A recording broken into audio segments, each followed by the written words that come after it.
ஒரு ஊரை ஒட்டு மொத்தமா உலக வரைபடத்துல இருந்து அழிக்கணும்னா அங்க அணுகுண்டோ இல்ல ஏவுகணையோ போட வேண்டிய அவசியமே இல்ல. ஆமாங்க, அந்த ஊரோட மண்ணை மட்டுமே தோண்டி எடுத்தாலே போதும். நம்ம தமிழ்நாட்டோட சொர்க்கம்னு சொல்லப்படுற கன்னியாகுமரிக்கு பின்னாடி உலக நாடுகளை உற்று நோக்குற ஒரு மிகப்பெரிய கருப்பு வரலாறே இருக்கு. இப்ப முதலமைச்சர் விஜய் வந்து இதுல கையெழுத்து போட்டிருக்காரு. இந்த 3000 ஏக்கர் IREL ப்ராஜெக்ட் பின்னாடி வெறும் வியாபாரம் மட்டும் இல்ல, அணு ஆயுதம் ரகசியங்களும் பல தலைமுறைகளுக்கான சாபமும் ஒளிஞ்சிருக்கு. இன்னைக்கு உலகமே தேர்ற ஒரு விலை மதிப்பெற்ற பொருள் இந்த கன்னியாகுமரி மண்ணுல தான் இருக்கு.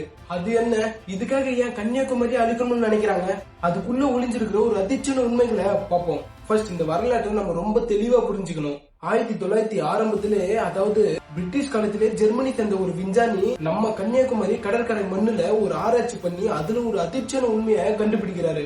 இங்க இருக்கிற கருப்பு மணல்ல சும்மா சாதாரண தாதுக்கள் இல்ல, உலகத்தையே மிரட்டக்கூடிய மோனோசைட், இல்மனைட், லூட்டைல், தோரியம் போன்ற அணு கனிம வளங்கள், அதாவது அட்டாமிக் மினரல் கொட்டி கிடக்குதுன்னு தெரிய வருது. இதோட முக்கியத்துவம் என்ன தெரியுமா? அணு உலைகளுக்கு நியூக்ளியர் ரெக்டாக்ஸ், அணு ஆயுதம் நியூக்ளியர் வெப்பன்ஸ் தயாரிக்கவும் விண்வெளி ஆராய்ச்சிக்கு தேவைப்படுற மிக முக்கியமான மூலப்பொருளே இந்த மண்ணுல தான் இருக்கு. இதனாலதான் 1950 நேரு பிரதமரா இருந்தப்ப இந்தியா ரேர் எர்த் லிமிட்ஸ், அதாவது IREL என்கிற மத்திய அரசு நிறுவனங்களை தொடங்கி இந்த மணலை அவங்க கட்டுப்பாட்டுக்குள்ள கொண்டு வராங்க. ஆனா அன்னைக்கு ஆரம்பிச்ச அந்த அகழ் ஆராய்ச்சி இன்னைக்கு அந்த ஊர் மக்களுக்கு அது எம்மனாக மாறும்னு யாருமே நினைச்சிருக்க மாட்டாங்க. இப்போ இந்த கதையால மிக மோசமான கருப்பு பக்கத்துக்கு வருவோம். இந்த அரசு நிறுவனங்கள் ஒரு பக்கம் இருக்கா, கடந்த சில தசபதங்களாக இந்த கனிம மணலை சட்டவிரோதமா கொள்ளடிக்கக்கூடிய ஒரு மிகப்பெரிய மணல் மாஃபியா தமிழ்நாட்டுல உருவானது. இது உங்க எல்லாருக்குமே தெரியும். 10,000 கோடி ரூபாய் மதிப்புள்ள இந்த அணுக்கனிம மணல் கடலோரமா இருக்கிற கிராமத்துல இருந்து இந்த மணலை வெளிநாட்டுக்குள்ள கள்ளத்தனமா கடத்தப்பட்டது. இதை எதிர்த்து கேள்வி கேட்ட சில சமூக ஆர்வலர்கள் மறைமுகமா கொல்லப்பட்டாங்க. நேர்மையான அரசு அதிகாரிகள் மிரட்டினாங்க அண்ட் அவங்களை இடமாற்றம் செஞ்சாங்க. கடற்கரை ஓரமா இருந்த இந்த பல கிராமங்கள் இந்த மணல் கொள்ளையால கடல் அரிப்புக்கு உள்ளாகி இன்னைக்கு கடலுக்குள்ள முழுங்கிடுச்சு. இது ஏதோ சாதாரண ஒரு மணல் திருட்டு இல்லங்க, நாட்டின் பாதுகாப்பான அச்சுறுத்தலான சர்வதேச கதிர்வீச்சு மாஃபியாவுகளோட ஒரு விளையாட்டு. இந்த கருப்பு பின்னணியில் இருக்கிறப்பதான் இப்ப தமிழ்நாடு அரசு இந்த IREL நிறுவனத்திற்கு கன்னியாகுமரியில மேலும் 1144 ஏக்டர்ஸ், சுமார் 3000 ஏக்கர் நிலத்தை கையகப்படுத்த 120 வருஷம், அதாவது 120 வருஷம் ஒப்புதல் கொடுத்திருக்கு.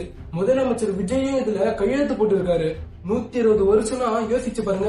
நம்ம தலைமுறை, அடுத்த தலைமுறை, அதுக்கு அடுத்த தலைமுறை, அதுக்கு அடுத்த தலைமுறை, மொத்தம் 4 தலைமுறை. ஆனா பாவீங்களா, அங்க இருக்கிற தோரியம் மற்றும் யுரேனியம் மணலை தோண்டி எடுக்கும் போது அங்கிருந்து வர ரேடியேஷனால ஆல்ரெடி கன்னியாகுமரியோட சில கடலோர கிராமங்கள்ல கேன்சர் நோய்களோட எண்ணிக்கை அதிகமாயிட்டே இருக்குன்னு சொல்லி பல மருத்துவ அறிக்கை சொல்லுது. இப்ப இன்னும் ஒரு 3000 ஏக்கர் நிலத்தை தோண்ட ஆரம்பிச்சா பிறக்க போற குழந்தைகள் கை கால் இல்லாமையும் இல்ல எதனா ஒரு ஊனமுற்ற குழந்தையா பிறக்கும். பேராபத்துல இருக்கிற இந்த இயற்கையை பார்த்து நம்ம அழகா ரசிச்சு கொஞ்ச கன்னியாகுமரி இனிமேல் மனிதர்கள் வாழ தகுதியற்ற ஒரு ரேடியேஷனல் ஜோனா மாறிட்டுன்னு சொல்லி மக்கள் கதறாங்க. இதுல வேற இன்னொரு அதிர்ச்சியான ஒரு புள்ளி விவரம் என்ன தெரியுமா? இந்த திட்டத்துக்காக சுமார் 15 லட்சம் டன் மணலை அங்கிருந்து தோண்டி எடுக்க போகிறாங்க. இந்த 15 லட்சம் மணலை டிரான்ஸ்போர்ட் பண்றதுக்கு ஒவ்வொரு 4 நிமிஷத்துக்கும் ஒரு லாரி இல்லனா ஒரு ட்ரக் அந்த சாலையில பயணிக்கணும். அதுவும் இது மனித நடமாட்டமே இல்லாத ஒரு சென்ட்ரல் ஹைவே கிடையாது, குறுக்கலான மக்கள் வாழும் ஒரு பகுதிகள் கொண்ட ஸ்டேட் ஹைவே. 4 நிமிஷத்துக்கு ஒரு முறை அந்த கதிர்வீச்சு நிறைந்த கனிம மணலை அந்த லாரியில அந்த ரோட்ல எடுத்துட்டு போனா அந்த காத்த சுவாசிக்கிற சாதாரண மக்களோட நிலைமை என்ன ஆகும்? அங்க இருக்கிற மீனவ கிராமங்களோட வாழ்வாதாரம் என்ன ஆகும்? கடலுக்குள்ள மீன் பிடிக்க போற மீனவர்களின் பாதுகாப்பு என்ன ஆகும்? என்னதாங்க பண்றீங்க? உங்களை நம்பி மக்கள் ஓட்டு போட்டாங்களே. இப்ப பாருங்க, இங்கதான் ஒரு ஆட்டமே.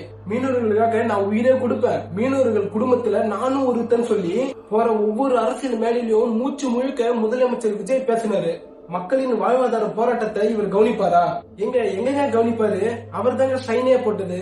நான் இப்ப அவரை கொத்த சொல்லல, ஆனா ஒவ்வொரு மேடையிலும் நின்று மக்களுக்காக இவ்வளவு போராடினீங்களா, உங்க மேல நம்பிக்கை வச்சது ஏன் சார்? இது கஷ்டமப்பா. போன் வயர் பிஞ்சு ஒரு வாரம் ஆச்சு.